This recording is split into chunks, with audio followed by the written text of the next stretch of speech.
Hello and welcome back to this new edition of News Today. Without delay, let's dive straight into today's headlines. Probe agencies must give written grounds of arrest in UAPA cases, says Supreme Court. Stakeholders urge extension on feedback deadline of Draft Digital Competition Bill 2024. Ministry of Home Affairs warns of rising digital arrest scams by cybercriminals. UNEP has launched phasing out mercury measuring devices in healthcare project. Indian Ocean Rim Association's role critical amidst heightened presence of global powers in Indian Ocean region. WHO pre-qualifies new dengue vaccine TAK-003. Starting with the first news. Probe agencies must give written grounds of arrest in UAPA cases, says Supreme Court. The Supreme Court has made a significant ruling regarding arrests under the Unlawful Activities Prevention Act in the case of Prabir Purkayastha, the founder-editor of NewsClick.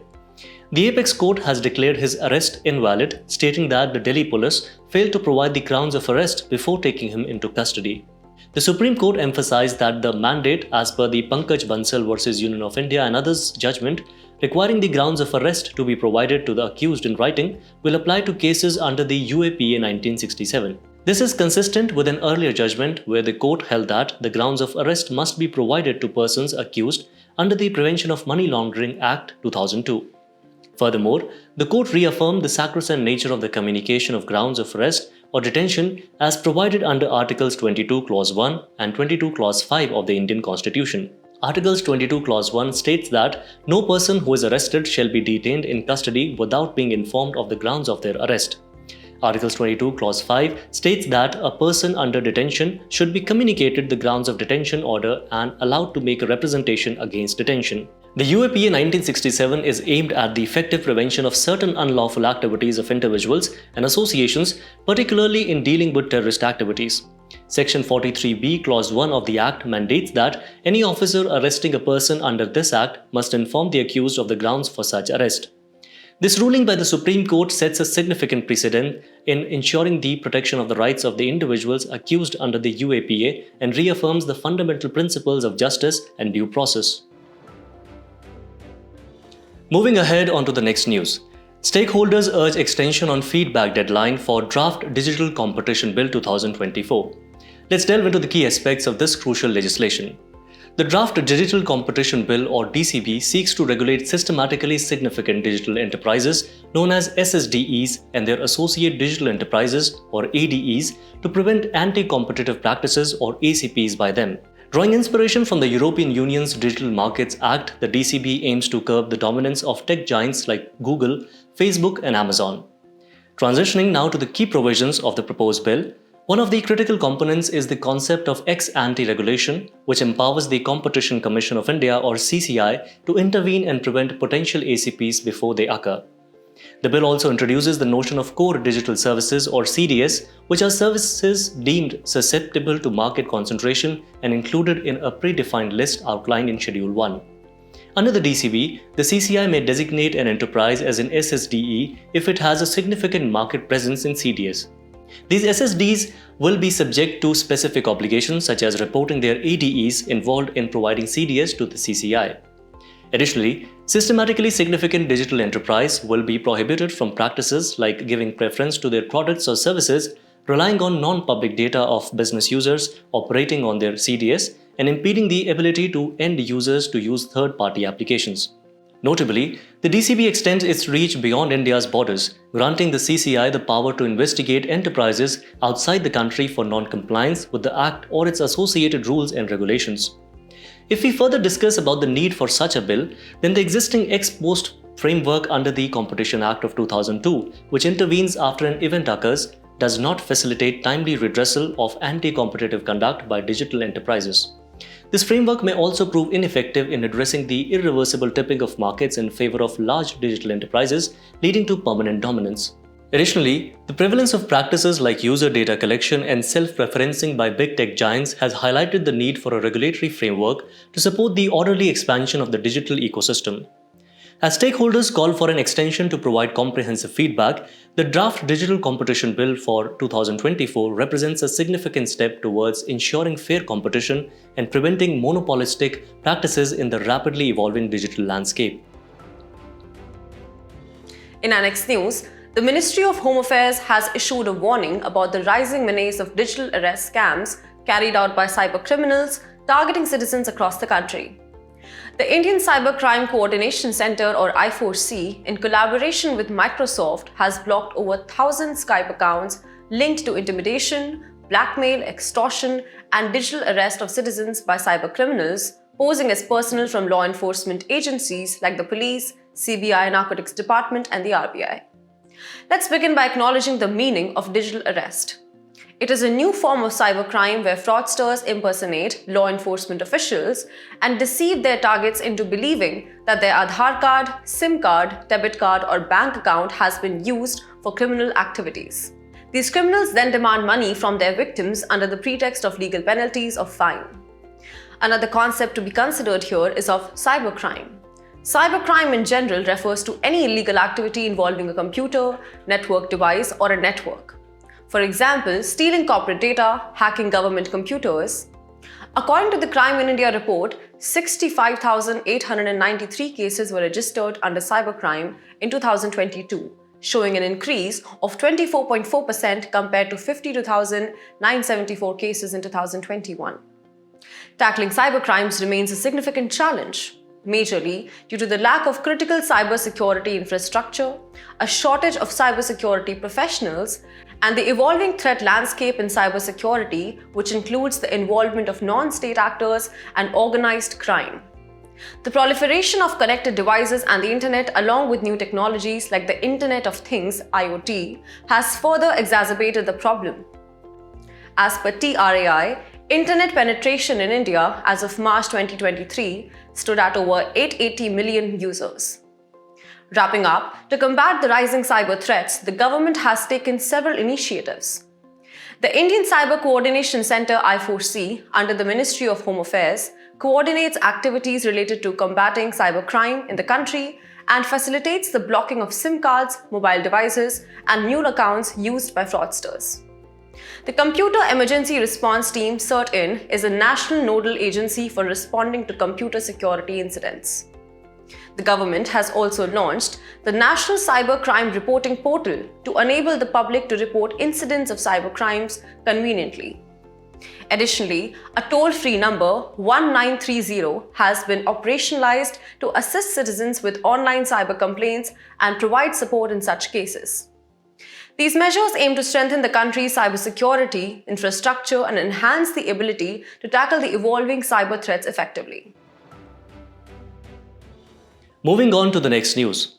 UNEP has launched Phasing Out Mercury Measuring Devices in Healthcare project.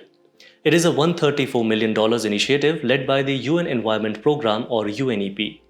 Let's take a closer look at this project and understand the dangers of mercury exposure. This global initiative, led by the UN Environment Programme and funded by the Global Environment Facility, aims to phase out mercury thermometers and sphygmomanometers at an annual rate of 20% and reduce mercury spillages. The project encourages the adoption of accurate, affordable, and safe mercury-free alternatives while improving the management of mercury-containing medical waste. Participating countries in this endeavor include Albania, Burkina Faso, India, Montenegro, and Uganda. Funding will be done by the Global Environment Facility with execution support from the World Health Organization. Transitioning now to discuss the concerning substances at the heart of this project, that is mercury. Mercury is a naturally occurring element found in air, water, and soil. Remarkably, it is the only metal that exists in liquid form at room temperature. However, mercury is a persistent, bioaccumulative, and toxic pollutant, posing risks to human health and the environment. All humans are exposed to low levels of mercury, and various countries and international organizations have established reference levels for daily or weekly methyl mercury or mercury intakes that are estimated to be safe or without appreciable risk to the health. Some of the sources of mercury are gold mining, coal-based thermal power plants, and volcanic emissions. Nevertheless, mercury can have toxic effects on the nervous, digestive, and immune systems, as well as the lungs, kidneys, skin, and eyes. One of the most severe consequences of mercury poisoning is Minamata disease, a chronic neurological disorder caused by methyl mercury, a highly toxic form of the metal. When released into the environment, mercury accumulates in water and sediments, where it converts into methyl mercury and enters the food chain, posing a significant threat to the ecosystems and human health. Recognizing the urgency of addressing mercury pollution, The Minamata Convention on Mercury was adopted in 2013 in Kumamoto, Japan, and came into force in 2017. This first global legally binding treaty aims to protect human health and the environment from the adverse effects of the mercury. Key objectives of the convention include banning new mercury mines, phasing out existing ones, and phasing down the use of mercury in products and processes. The convention is named after the city in Japan that became the epicenter of the Minamata disease, serving as a tragic reminder of the devastating consequences of mercury poisoning. India ratified the Minamata Convention in 2018, joining the global effort to mitigate mercury pollution and its harmful impacts. The UNEP's initiative to phase out mercury measuring devices in healthcare settings is a crucial step towards reducing mercury exposure and protecting human health and the environment. In our next news, Indian Ocean Rim Association's role critical amidst heightened presence of global powers in Indian Ocean region. The Indian Ocean Rim Association is expected to play a critical role in the Indian Ocean region amid the rising presence of non-resident global powers like the US with a military base in Diego Garcia Island and Russia, which conducts military exercise with Myanmar. Let's begin by understanding the reasons for enhanced presence of global powers in IOR. The region's maritime choke points, such as the Strait of Hormuz and the Strait of Malacca, are essential for ensuring the free flow of trade, energy, and security. With that, the emergence of the Indo-Pacific as an integrated maritime theater due to competing interests of China and other democracies advocating for a rules-based order has also led to an enhanced presence of global powers. With Indian Ocean region being home to a third of the global population, its littoral or mostly developing states heavily depend on marine resources, presenting substantial opportunities for sustainable economic and livelihood development. However, the region faces certain challenges as well, such as naval aggressions from China, small countries depending on external powers for security due to regional power imbalances, and the re-emergence of security issues like piracy and maritime terrorism.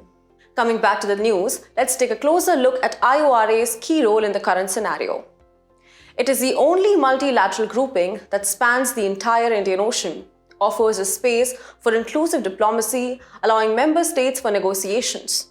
Together with India's Sagar initiative, it can be a potential counter to China's proposed China-Indian Ocean Region IOR Forum.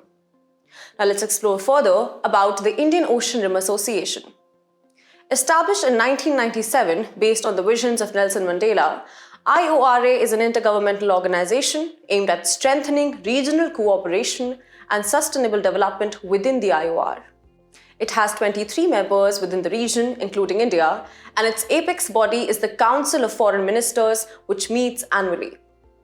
IORA's 6 priority areas include maritime safety and security, trade and investment facilitation, fisheries management, disaster risk management, tourism and cultural exchanges, and academic, science and technology. In 2022, IORA adopted a consensus document, IORA's Outlook on the Indo-Pacific, proposed by India, which calls for adherence to the 1982 UN CLOS and other relevant UN treaties. In conclusion, as the Indian Ocean region witnesses heightened presence of global powers like US and Russia, the Indian Ocean Rim Association, IORA, becomes increasingly critical. With its focus on inclusive diplomacy, sustainable development, and a rules-based order, IORA can play a pivotal role in addressing the challenges and opportunities in the strategic maritime domain. In our next news, the World Health Organization has pre-qualified a new dengue vaccine called TAK-003, developed by Japanese pharmaceutical company Takeda. It is a live attenuated vaccine containing weakened versions of the 4 serotypes of the virus that cause dengue. This makes TAK-003 the second dengue vaccine to receive WHO pre-qualification following the previously approved CYD-TDV vaccine. The WHO recommends the use of the vaccine in children aged 6 to 16 years in settings with high dengue burden and transmission intensity. This makes us wonder, what is the WHO vaccine pre-qualification? It was a program created in 1987 to assure the quality of vaccines distributed by UN purchasing agencies. Vaccines that demonstrate positive outcomes after evaluation of relevant data Testing of samples and WHO inspection of relevant manufacturing sites are included in the pre-qualified list. However, inclusion does not imply approval by WHO, as approval remains a prerogative of national regulatory authorities. Pre-qualification is still an important step as it enables procurement of these vaccines by UN agencies like United Nations Children's Fund and the Pan American Health Organization, expanding global access. Other vector-borne diseases for which vaccines are pre-qualified include malaria, yellow fever, Japanese encephalitis, and rabies. To grasp on this better, take a closer look at the specifics about dengue.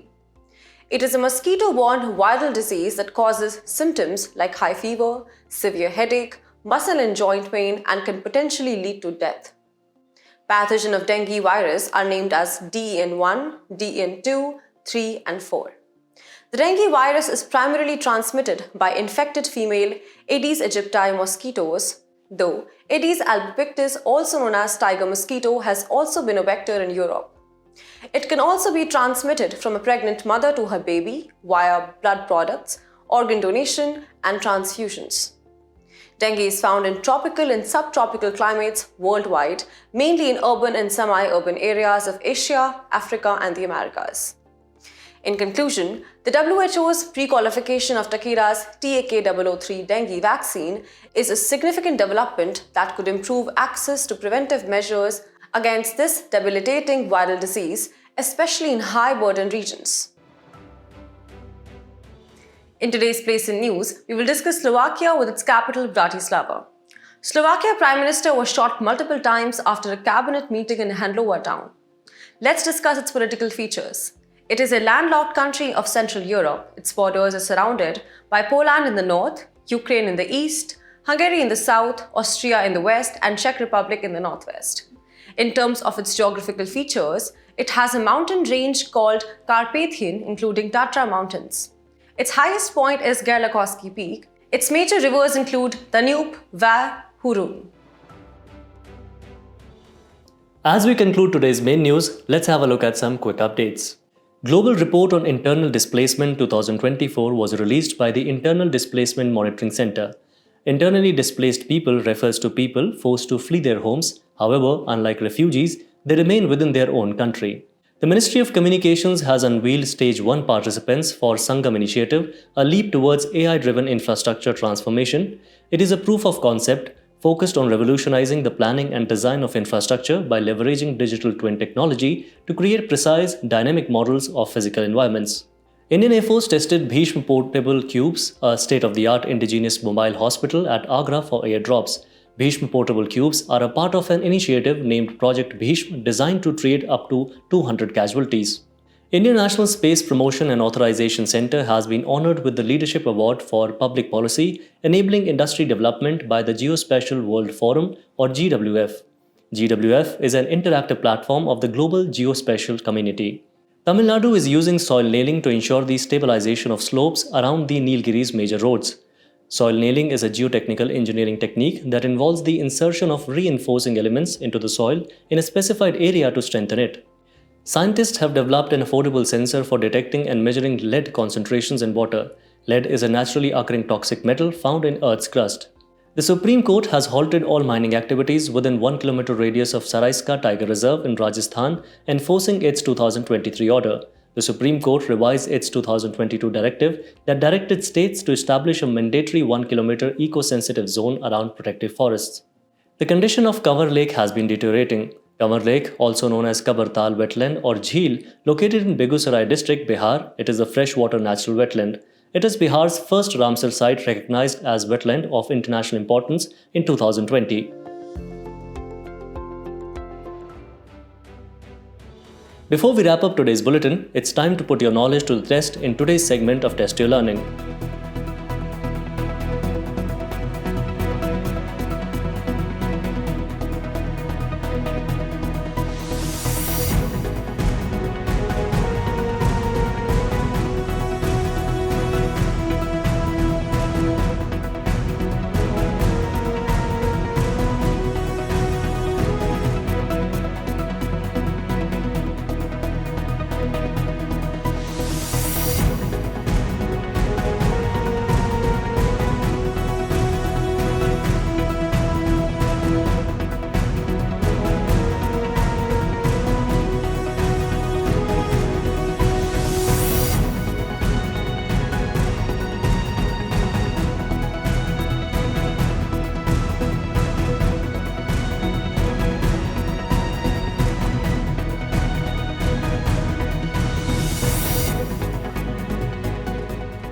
Thank you for joining us. We hope you enjoyed this edition of News Today. For the solutions to today's quiz and to access the PDF version of News Today, remember to visit the provided links in the description below.